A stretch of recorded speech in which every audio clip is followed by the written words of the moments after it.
नमस्कार, मैं हूं बिलाल मलिक और आप देख रहे हैं मेरे साथ नेशन न्यूज़ 10। और चलिए बुलेटिन में सबसे पहले बात करेंगे बिजनौर की। आपको बता दें कि यहां पर जनपद बिजनौर के दिनेश सिंह और साथ ही यहां पर SPCT doctor Parveen Ranjan Singh nodal अधिकारी कांवड़ के द्वारा यहां पर जनपद में आगामी कांवड़ यात्रा को लेकर रूट का भ्रमण किया गया, जिसमें थाना मंडावली, नहटौर, धामपुर, सुहारा, नगीना के यहां पर रूटों को भी देखा गया है। रूट पर पड़ने वाली दुकानों, बिजली साफ सफाई, रूट डायवर्जन, पार्किंग, विश्राम शिविरों आदि का भी निरीक्षण किया गया और जानकारी कर यहां पर संबंधित को निर्देशित किया गया है कि यहां पर इसी दौरान क्षेत्राधिकारी धामपुर और साथ ही संबंधित थाना प्रभारी भी वहां पर मौजूद रहे।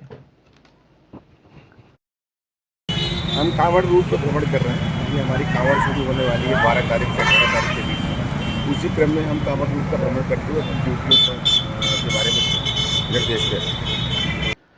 और चलिए बात सहारनपुर की करेंगे। नेहरू युवा केंद्र संगठन सहारनपुर उत्तर प्रदेश युवा कार्यक्रम एवं खेल मंत्रालय भारत सरकार के तत्वाधान में स्थानीय विषय आधारित कार्यशाला के अंतर्गत पर्यावरण संरक्षण जागरूकता के उपलक्ष्य में एक भव्य कार्यक्रम जनपद सहारनपुर में स्थित प्रकृति कुंज चुनहेटी फाटक के पास सहारनपुर में किया गया। इसमें मुख्य अतिथि के रूप में पहुंचे कुमार अनुपम वैज्ञानिक CPPRI ने यहां पर कहा है कि हर स्तर पर स्वच्छता की यहां पर महती आवश्यकता है। हमें अपने चारों ओर पर्यावरण को शुद्ध करने के लिए भी यहां पर आधिकारिक वृक्ष लगाने चाहिए, हवन यज्ञ आदि कर वातावरण को शुद्ध बनाने का काम भी करना चाहिए। इस मौके पर जिला युवा अधिकारी शुभम जैन ने बताया कि यहां पर अपने घरों और साथ ही आसपास स्वच्छता का भी ध्यान हम सबको रखना चाहिए और साथ ही सार्वजनिक स्थानों को भी यहां पर साफ सुथरा रखना हम सब की नैतिक जिम्मेदारी है। उन्होंने यहाँ पर युवाओं को वातावरण को भी स्वच्छ बनाने के लिए यहाँ पर युवाओं को आगे आने का भी आह्वान किया है। इस अवसर पर अंजू रानी, ज्वाइंट कमिश्नर इंडस्ट्रीज सहारनपुर, भूतपूर्व सैनिक राजेंद्र अटल जी, डॉक्टर नीतू वर्मा, रश्मि टेरेंस, ज्योति चौधरी, NGO एरोन ग्राफ, करण राणा, नेहा सिंह, आदेश वर्मा, डॉक्टर विजेंद्र सिंह सहारनपुर ने अपने अपने विचार प्रकट करते हुए पर्यावरण संरक्षण विषय पर विस्तार से जानकारी दी। जबकि आपको बता दें कि कार्यक्रम में बच्चों ने यहां पर अपनी अपनी अलग अलग प्रस्तुति देकर पर्यावरण संरक्षण के लिए यहां पर जागरूक किया। कार्यक्रम में नेहरू युवा केंद्र के NYV अजय सैनी, जयंत सैनी, शाकिर गौर, ईशान गौर, वीरेंद्र सिंह, आशु शर्मा, आकाश शर्मा, अनीश कुमार, रविंद्र कुमार, रूपा पायल, शिवानी, प्रियंका, नवीन कुमार, निखिल कुमार, आशीष कुमार सहित यहां पर बहुत से सैकड़ों युवा और साथी युवतियां मौजूद रहे।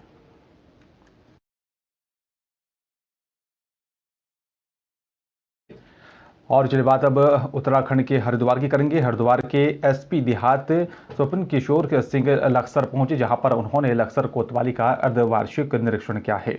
इस दौरान यहां पर उन्होंने बारीकी से शस्त्रों के यहां पर रख रखाव और साथ यहां पर उनके मेंटेनेंस की भी बारीकी से जांच की है। साथ ही बता दें कि यहां पर उन्होंने कोतवाली के दस्तावेजों को भी यहां पर जानकारी ली। SP देहात ने यहां पर मुकदमों की तय समय पर भी जांच और साथ ही यहां पर हिस्ट्री शीटों के यहां पर सत्यापन का भी जायजा लिया। लक्सर का अर्धवार्षिक निरीक्षण किया जा रहा है। इसमें विशेष रूप से जो शस्त्रों के रख रखाव, उनके मेंटेनेंस, साथ ही उनकी हैंडलिंग, कर्मचारियों अधिकारियों के द्वारा उनकी हैंडलिंग प्रॉपर की जा रही है या नहीं, कर सकते हैं या नहीं, साथ ही अभिलेखों को अद्यतन किया जा रहा है और उनकी प्रॉपर अपडेटिंग, हिस्ट्री शीटों के सत्यापन की कार्रवाई, निगरानी की कार्रवाई निरंतर अमल में आ रही है। ये सभी चीज़ों की समीक्षा की जाएगी। साथ ही जो अन्य अहकामात, विवेचना, जांचें आदि हैं, इन सब की भी समीक्षा की जाएगी ताकि जो कुछ भी बेहतरी की संभावनाएं हैं उन्हें एक्सप्लोर किया जा सके। और खबर लक्सर से है। आपको बता दें कि यहाँ पर लक्सर में चाइनीज मांझे की चपेट में आने से 2 बाइक सवार और साथ ही सेना का जवान गंभीर रूप से घायल हो गया है। लक्सर क्षेत्र में आज अलग अलग ये 2 हादसे हुए हैं। पहला हादसा दाबकी गांव निवासी शिव कुमार के साथ हुआ और साथ ही दूसरा हादसे में यहां पर खड़ंजा कुतुबपुर निवासी सेना का जवान कुलदीप भी घायल हुआ है। घायल जवान कुलदीप को चिकित्सा यहां पर डॉक्टरों ने हायर सेंटर रेफर कर दिया है, जबकि यहां पर शिव कुमार को लक्सर के निजी अस्पताल में उपचार के बाद घर भेज दिया गया। आपको बता दें कि यहाँ पर लक्सर बाजार में इन दिनों चाइनीज मांझे के यहाँ पर चपेट में आने से लोगों के घायल होने की घटनाएं लगातार बढ़ती जा रही हैं। से अपील की जा रही है social media, print media, electronic media के माध्यम से कि चाइनीज मांझा जीवन के लिए संकटमय है, लोगों को समस्याएं कारित कर सकता है, दुर्घटनाएं हो सकती हैं। लेकिन जो लोग इतनी सारी अपीलों के बावजूद भी नहीं सुधरेंगे, उनके विरुद्ध अग्रिम विधिक कार्रवाई भी अमल में लाई जाएगी, क्योंकि अब अनुनय विनय की स्थिति से आगे हटके विधिक कार्रवाई का समय आ चुका है। जागरूकता के लिए निरंतर प्रयास किए जा रहे थे। कुछ जो व्यवसायी इस तरह के चाइनीज मांझों की बिक्री में लगे हुए थे, उनके विरुद्ध कार्रवाई भी की गई थी। लेकिन अब जो उपयोग करता है, जो कुछ भी ऐसे चाइनीज मांझे का उपयोग करता हुआ मिलेगा, उसके विरुद्ध विधिक कार्रवाई अमल में लाई जाएगी। और लक्सर में राज्य सरकार के निर्देश पर लगातार लक्सर में प्रशासन की तरफ से गांव-गांव जाकर चौपालें आयोजित की जा रही हैं, ताकि यहां पर ग्रामीणों की यहां पर समस्याओं का समाधान वक्त पर किया जाए। लक्सर की सेठपुर गांव में भी यहां चौपाल आयोजित की गई है, जिसमें यहां पर एसडीएम गोपाल राम बिनवाल समेत यहां पर कई विभागों के अधिकारी मौजूद रहे। इसी दौरान ग्रामीणों ने बिजली, पानी, सड़क, शिक्षा और साथ ही स्वास्थ्य से जुड़ी हुई समस्याओं से अवगत करवाया। सबसे ज्यादा शिकायतें चकबंदी विभाग से जुड़ी हुई यहाँ पर देखने को मिली हैं। खा के हमारी जमीन अदला बदली करी है, गड्ढे में हमें बोल रहे हैं जाओ गड्ढे में, हमें क्या ना फ्रंट से हटा रहे हैं। ये मसला है हमारा ये मसला हल करो। जमीन है हमारी 4 बीघे में 3 बीघे एक है, उसे हमें पीछे देना चाह रहे हैं, हमें हटाना चाह रहे हैं वहाँ से। लेकिन हम ऐसा होने नहीं देंगे, चाहे हम कुछ भी करेंगे, पर ऐसे पापा है नहीं सर पे, भाई छोटे हैं। राजी सर, मैं इनके चाचा का लड़का हूँ। हमारी जो ज़मीन है वो 19 बीघे 19.5 बीघे है, और इनका चक जो है 3.5 बीघे 18 बीघे है। और इनका चक जो है चकबंदी में फ्रंट पर से हटाकर पीछे गड्ढे में दिया जा रहा है, जबकि वो ज़मीन हम 100 साल से बहाते आ रहे हैं, और उसमें हमारी दादा इलाई 2 कब्रें भी हैं। केंद्र सरकार की तरफ से जारी किए गए यहाँ पर बजट के बाद विपक्ष सरकार को घेरने का कार्य कर रहा है, और साथ ही उत्तराखंड का विपक्ष भी आरोप लगा रहा है कि यहाँ पर उत्तराखंड राज्य को यहाँ पर इस बजट में कुछ नहीं दिया गया। उत्तराखंड सरकार में कैबिनेट मंत्री सतपाल महाराज हरिद्वार पहुंचे। विपक्ष पर करारा वार करते हुए कहा है कि यहाँ पर विपक्ष की यहाँ पर बातें उचित नहीं है। बजट में रोजगार के अवसर पैदा किए गए हैं, और साथ ही यहाँ पर उत्तराखंड को भी इसमें बहुत कुछ मिला है। वहीं सतपाल महाराज ने जोशीमठ आपदा पीड़ितों को यहाँ पर जोशीमठ में विस्थापित किए जाने की भी बात कही। उत्तराखंड कैबिनेट मंत्री सतपाल महाराज का कहना है कि यहाँ पर विपक्ष बजट पर आरोप प्रत्यारोप कर रहा है, उचित नहीं है। बजट में रोजगार के अवसर पैदा किए गए हैं।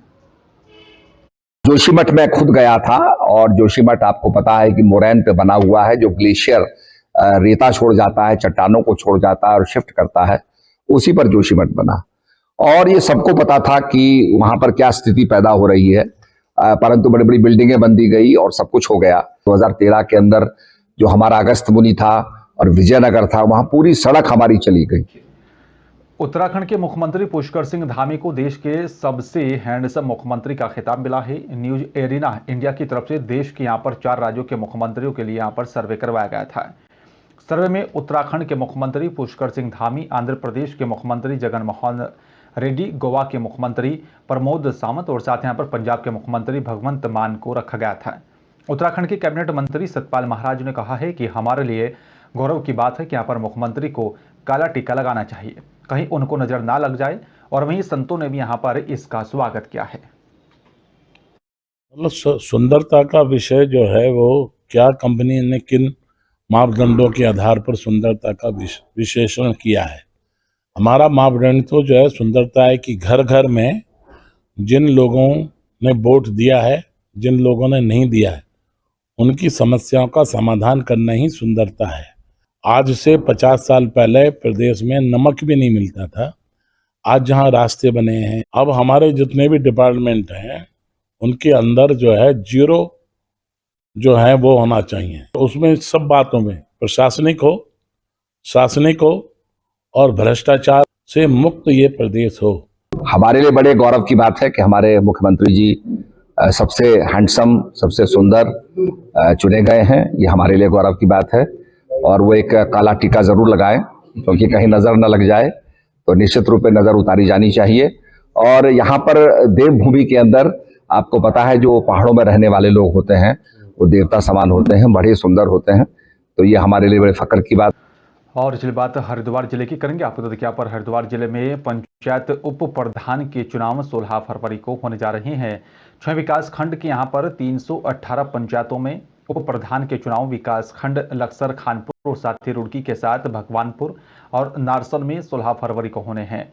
चुनाव जिला निर्वाचन जिलाधिकारी ने यहाँ पर पत्र जारी कर दिया है। चुनाव को लेकर सभी तैयारियां की जा रही हैं ताकि यहाँ पर चुनाव को सही तरीके से वक्त पर संपन्न कराया जाए।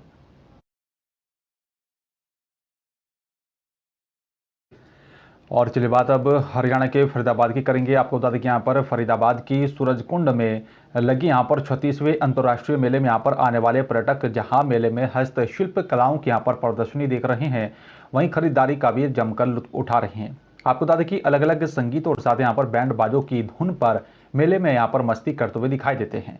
वहीं मेले में 8 फरवरी की यहाँ पर बुधवार की शाम को मेले के यहाँ पर चौपाल पंजाबी गानों से सराबोर रही है। आपको बता दें कि अंदर और साथ ही बाहर का नज़ारा अलग अलग रहा और वीआईपी तो यहाँ पर चौपाल के अंदर और साथ दर्शक यहाँ पर चौपाल के बाहर देखे गए।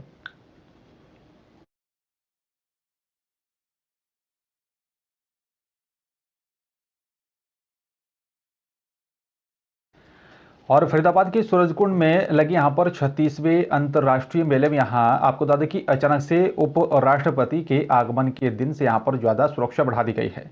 चौपाल के आसपास की दुकानों को भी पुलिस ने यहाँ पर बंद करवा दिया है, जिसके चलते दुकानदारों ने यहाँ पर नाराजगी जाहिर की। आपको बता दें कि अंतर्राष्ट्रीय सूरजकुंड मेले में यहाँ पर पुलिस को सुरक्षा व्यवस्था की आड़ में अव्यवस्थित यहाँ पर सुरक्षा व्यवस्था दिखाई दी है, जिसके चलते मेले में यहाँ पर हस्तशिल्प कलाकारों की यहाँ पर दुकानदारी भी ठप हो गई है। हस्तशिल्प कलाकारों ने यहाँ पर इसके चलते खासा नाराज वो दिखाई दिए। और आपको बता दें पंजाबी सिंगर मिक्का सिंह के यहाँ पर परफॉर्मेंस मेले के यहाँ पर चौपाल में थी और हरियाणा के यहाँ पर मुख्यमंत्री मनोहर लाल खट्टर भी यहाँ पर इस परफॉर्मेंस को देखने के लिए पहुंचे थे। तुम्हारा दुकान क्यों बंद कर रहे हो? दीपू गुप्ता नाम है। दुकान क्यों बंद कर रहे हो? सर आपके सामने ही तो देख रहे हैं सर, अधिकारी लोग आपके सामने ही देख रहे हैं, मैं क्या कर सकता हूँ? हम लोग क्या कर सकते हैं? कौन से अधिकारी हैं? सर इतना पता नहीं, हम लोग तो बाहर थे सर, पुलिस वाले हैं, देखिए आपके सामने ही तो है सब कुछ। क्या नाम है आपका? मोहम्मद तैयब। कहाँ से आए हैं आप? मऊ, उत्तर प्रदेश। और ये आपने जो दुकान लगाई है मेले में, इसको बंद करा रहे? हाँ। कौन करा रहे हैं? पुलिस वाले। क्या वजह बता रहे हैं? अब वजह यही है कि यहाँ भीड़ ढेर हो जाएगी, नुकसान हो जाएगा, ये है वो है जो भी है। तो आपका लकी किस चीज़ की दुकान है आपकी? बेडशीट की है सर। कहाँ से आए हैं? गुजरात से आया सर। तो दुकान को बंद करा रहे हैं आप? बंद करा रहे हैं, यूँ कह रहे हैं कि सिक्योरिटी का मामला है, सीएम साहब आ रहे हैं, पता नहीं मिक्का सिंह आ रहे, कौन आ रहे पता नहीं, हमारी रोजी रोटी के सवाल है। तो जिस दिन इनॉग्रेशन हुआ था उस वक्त पे बंद कराई थी दुकान आपकी? नहीं। जब नहीं कराई थी तो तब भी तो सिक्योरिटी थी, मुख्यमंत्री उस दिन भी थे। जी जी। और 36वें अंतर्राष्ट्रीय सूरजकुंड मेले में जहां देश विदेश का क्राफ्ट मेला दर्शकों को यहां पर देखने को मिल रहा है, तो वहीं मध्य प्रदेश के यहां पर टीकमगढ़ से पीतल का क्राफ्ट लेकर आए यहां पर हस्तशिल्प नीरज कुमार सोनी के यहां पर कला की भी जमकर प्रशंसा हो रही है।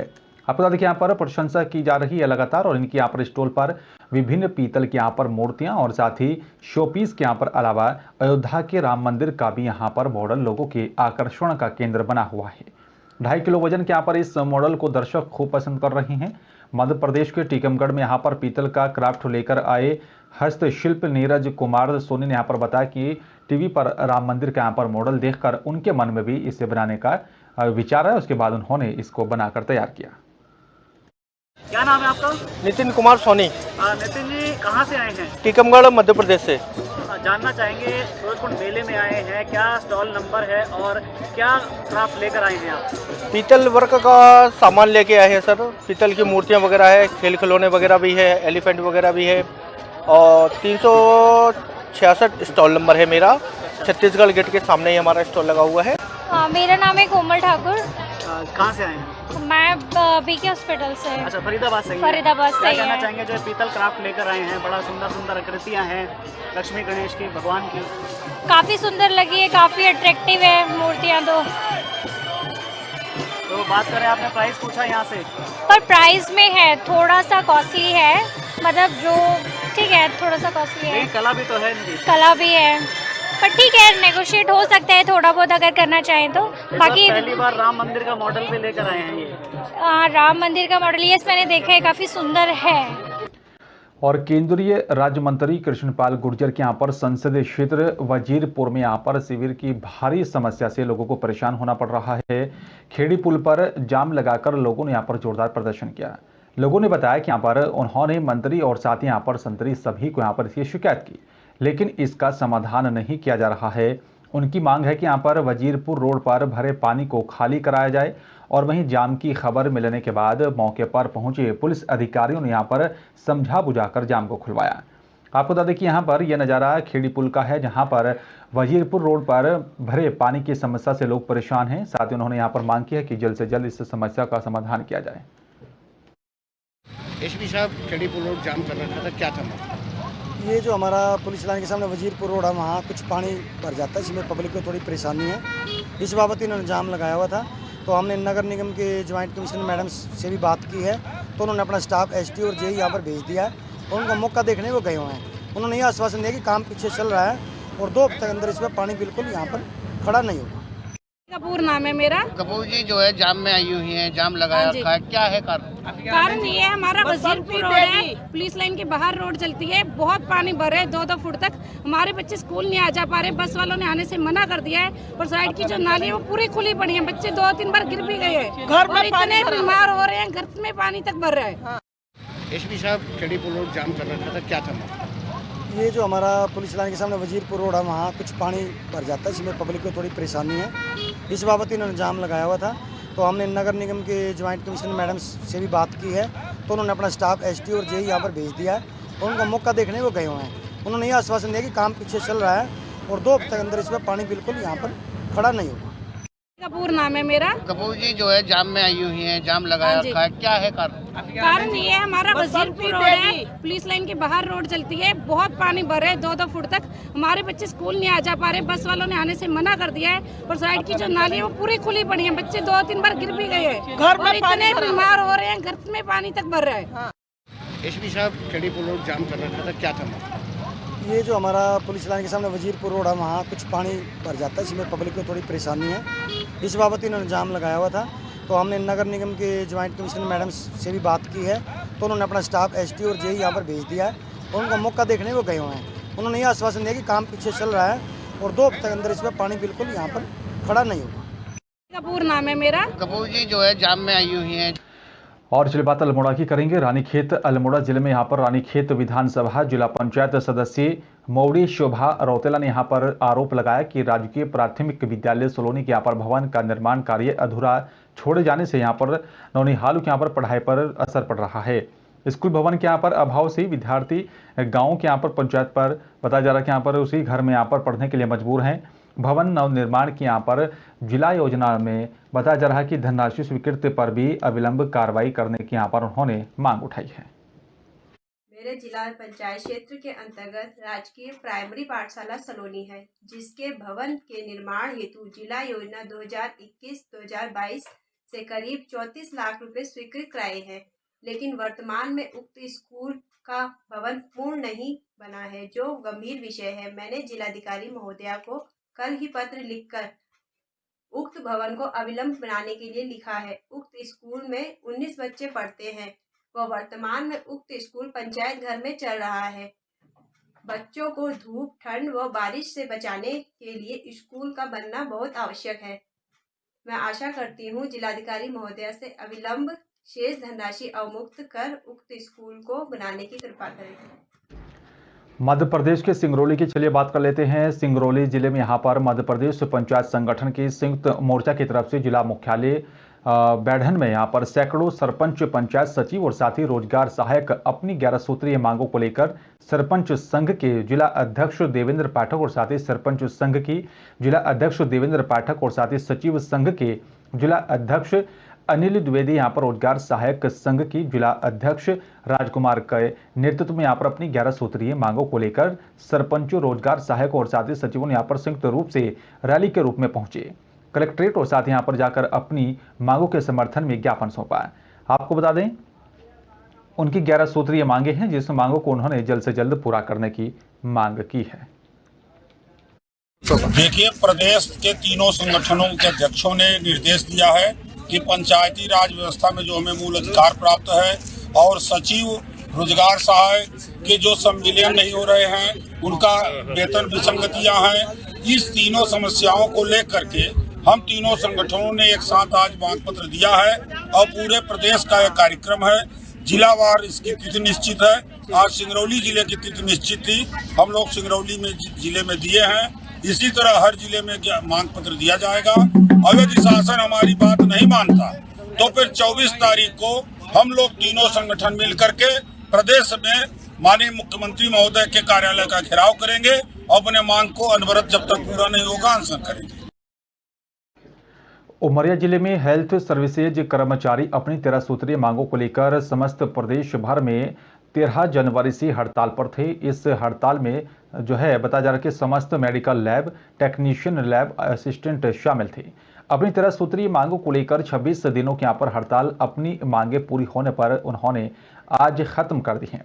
बता दें कि यहाँ पर CHMO उमरिया को यहाँ पर पत्र के माध्यम से अवगत कराकर अपने काम पर वापस लौट गए हैं। हेल्थ सर्विसेज के यहाँ पर जिलाध्यक्ष वीरेंद्र शर्मा ने बताया कि यहाँ पर हमारी कुछ मांगे पूरी हो गई हैं। कुछ मांगों पर शासन की तरफ से विचार किया जा रहा है और आश्वासन दिया गया है कि यहाँ पर सभी मांगों को समय पर पूरा कर दिया जाएगा। विश्वास के साथ यहाँ पर हम इस हड़ताल को खत्म कर अपने कार्य पर वापस लौट रहे हैं। डॉक्टर मुकुल तिवारी ने बताया कि यहाँ पर हेल्थ सर्विसेज कर्मचारियों की हड़ताल 13 जनवरी से जारी थी। उनकी मांग सरकार की तरफ से यहाँ पर पूरी कर दी गई है। हमें आशा है और साथ ही विश्वास है कि यहाँ पर जो कर्मचारी कार्य पर लौटेंगे और अपने कार्य को और अच्छी तरह से पूरा करेंगे, साथ ही जो मांगे रहेंगे उनको भी सरकार पूरा करने का काम करेगी। हम लोगों की जो 13 सूत्रीय हड़ताल थी समस्त medical lab technician association health services Madhya Pradesh द्वारा आहूत की गई थी, जो 13 जनवरी से चालू हुई थी और आज 26 दिन हो गए हैं हड़ताल को। और हमारी जो 13 सूत्रीय मांगे थी उन मांगों में पदनाम परिवर्तन, ग्रेड पे परिवर्तन, लैब टेक्नीशियन लैब असिस्टेंट का ग्रेड पे परिवर्तन और ऐसी और अन्य संविदा को 90% वेतनमान जो मिलता संविदा रेगुलर संविदा लैब टेक्नीशियन को। विगत 25 दिनों से हमारे जो जिला चिकित्सालय और पूरे टेरिटरी के लैब टेक्नीशियन थे वो विगत 25 दिनों से हड़ताल में यहाँ बैठे हुए थे, तो अपनी मांगों को लेकर तो इनकी मांगें पूरी कर ली गई हैं। हर मांगें पूरी हो गई हैं लगभग। और इन लोगों ने भोपाल में प्रदर्शन किया था जिससे बहुत वहाँ पे इन लोगों ने एकजुटता दिखाई। सभी लैब टेक्नीशियन भोपाल गए, वहाँ पे अच्छी खासी भीड़ हुई जिसका असर पड़ा वहाँ पे भोपाल के लोगों को और तुरंत इनकी मांगों पे उन्होंने अमल किया। 26 दिनों से समस्त मेडिकल लैब टेक्नीशियन एसोसिएशन अनिश्चितकालीन हड़ताल पर था और इस 26 दिनों में भोपाल में हम लोगों ने पूरे प्रदेश भर के लैब टेक्नीशियन एकत्रित हुए 6 तारीख को और वहाँ पर प्रार्थना रैली का आयोजन किया गया। प्रार्थना रैली के दिन CM हाउस के सामने हजारों की संख्या में लैब टेक्नीशियन, असिस्टेंट और लैब अटेंडेंट एकत्रित हुए थे और उन सभी ने गुलाब का फूल लेके मुख्यमंत्री निवास के बाहर प्रदर्शन किया। और उमरिया दौरे पर पहुंचे पूर्व मुख्यमंत्री कांग्रेस प्रदेश अध्यक्ष कमलनाथ ने यहां पर उमरिया शासकीय महाविद्यालय की अतिथि विद्वानों ने यहां पर उन्हें घेर लिया और साथ ही नियमितीकरण को लेकर पत्र सौंपकर उनसे सवाल करने लगे, जिसके जवाब में यहां पर पूर्व मुख्यमंत्री कमलनाथ ने कहा है कि उनके पास पिछली बार बहुत कम समय था और 2023 में यहां पर प्रदेश में कांग्रेस की यहां पर सरकार बनने पर उनकी मांगों को पूरा किया जाएगा। पूर्व मुख्यमंत्री कमलनाथ ने कहा है कि यहाँ पर हमने 12 महीने की सरकार में महाविद्यालयों के यहाँ पर अतिथि विद्वानों के लिए यहाँ पर नियमितीकरण के यहाँ पर नोटशीट बनाई, 450 नए पद क्रिएट किए और आपको बता दें कि यहाँ पर फॉल एंड आउट की यहाँ पर नीति बनाई और उन्होंने कहा है कि यहाँ पर आगामी वचन पत्र में फिर से यहाँ पर अतिथि विद्वानों का यहाँ पर मुद्दा रखेंगे। कमलनाथ ने वादा किया है कि यहाँ पर कांग्रेस सरकार बनते ही यहाँ पर उसी नियमितीकरण की यहाँ पर नोटशीट को यहाँ पर कैबिनेट में रखा जाएगा और उन सब को पक्का करने का काम किया जाएगा। पूर्व मुख्यमंत्री कमलनाथ जी से निवेदन किया है कि कांग्रेस के मैनिफेस्टो में वचन पत्र में हम लोगों की समस्याओं का निराकरण कीजिए। उन्होंने शामिल किया था वचन पत्र में अपनी पिछली सरकार जब आई थी तब किस्मत से वो सरकार 4 दिन से चल नहीं पाई और हम लोग की मांगें पूरी नहीं हो पाई। हम लोग का अनुरोध उनसे है कि इस बार सरकार आने पर अपने वचन पत्र को पूरा करें वो, पर अभी भी वो चूँकि विपक्ष के नेता है उस नाते हमारी मांगों को सरकार के वर्तमान में जो सरकार है उसके पास आपने मांगे नहीं रखी थी कि उनका क्या कुछ नहीं समय उनके शासन के वर्तमान शासनकाल के सामने तो हम लोग 20 वर्षों से अपनी मांग रखते आ रहे हैं लगातार और हम अभी भी हमारा धरना भोपाल में जिनका हुआ था ग्वालियर में हमारा धरना लगभग 100 दिन से जारी है। अतिथि विद्वान है, हम लोग कांग्रेस के हैं और जब पहले जब इनकी सरकार थी तब हम लोगों ने इनकी सरकार लाने में जी तोड़ लगा दिया था। इतने हम लोगों ने कोशिश किया कि हर परिवार से अपने पूरे परिवार से वोट दिलवाए थे। तो इनकी जब सरकार आई इन्होंने जब वचन पत्र में शामिल किया था तो उस समय भी हम लोग आंदोलन कर रहे थे, लेकिन उसी समय भाजपा सरकार आई थी और वहाँ पे खुद मुख्यमंत्री शिवराज चौहान सिंह आए थे, तो उन्होंने कहा था कि अभी टाइगर जिंदा है। अगर ये कमलनाथ सरकार हमारे मांगों को, इनको मांगे वती भी दोनों के मांगों को पूरा नहीं करते हैं तो हम ईंट से ईंट बजा देंगे। लेकिन आज इनकी सरकार आ गई, इनकी सरकार गिर गई, उनकी सरकार आ गई, लेकिन न वो ईंट से ईंट बजा रहे हैं, न हम लोगों को नियमित करा रहे हैं, ठीक है, और न टाइगर अब जिंदा है। पता नहीं। और ये बात अब उत्तर प्रदेश के बिजनौर की करेंगे। बिजनौर पहुंचे राज्य मंत्री कपिल देव अग्रवाल के यहाँ पर बीजेपी कार्यकर्ताओं ने फूल मालाओं से स्वागत किया और राज्य मंत्री ने यहाँ पर महात्मा विधुर सभागार कक्ष में यहाँ पर पत्रकारों से बातचीत करते हुए बजट की भी यहाँ पर खूबियों को बताया। कहा कि यहाँ पर आम बजट जन कल्याणकारी और साथ ही जनता के हित के लिए बनाया गया और विवेक कॉलेज ऑफ एजुकेशन में यहाँ पर अमृत काल के प्रथम बजट 2023-24 पर 20 संगोष्ठी के शुभारंभ अवसर पर कार्यक्रम में उपस्थित सभी को यहाँ पर संबोधित किया। कार्यक्रम के दौरान विभिन्न प्रकार के यहाँ पर सांस्कृतिक कार्यक्रमों का भी आयोजन किया गया। इस अवसर पर जिलाधिकारी उमेश मिश्रा, बीजेपी जिला अध्यक्ष सुभाष वाल्मीकि, उप जिलाधिकारी, सदर कॉलेज चेयरमैन और साथ ही अन्य जनप्रतिनिधि यहाँ पर मौजूद रहे। हमारे मुख्यमंत्री पहले मेरे पास बिजनौर और सहारनपुर था, अभी बिजनौर और हापुड़ जनपद मेरे पास। क्योंकि इस बार मुख्यमंत्री का प्रयास है कि थोड़ा आसपास के जनपद ही रहे। कभी कभी एक दोनों ही जनपदों में एक साथ कार्यक्रम करना होता है, तो दोनों जनपद कवर नहीं हो पाते थे। इस बार कोशिश ये की गई है कि जहां हम रहते हैं उसके आसपास के जनपद, तो निश्चित रूप से आप सबका जो सहयोग पहले से मुझको रहा है, जिसे मुख्यमंत्री ने कहा नहीं बिजनौर जनपद ही ठीक है, तो मैं आपका भी धन्यवाद करता हूँ कि आपकी सहयोग उसके अंदर रहा है कि दोबारा मंत्री के रूप में मुझको जिम्मेदारी मिली और प्रभारी के रूप में जिम्मेदारी हमको मिली। और फिलहाल इस बुलेटिन में हमारे साथ सिर्फ इतना ही। बाकी देश दुनिया की तमाम बड़ी खबरों के लिए आप देखते रहिए नेशन न्यूज़ 10। नमस्कार।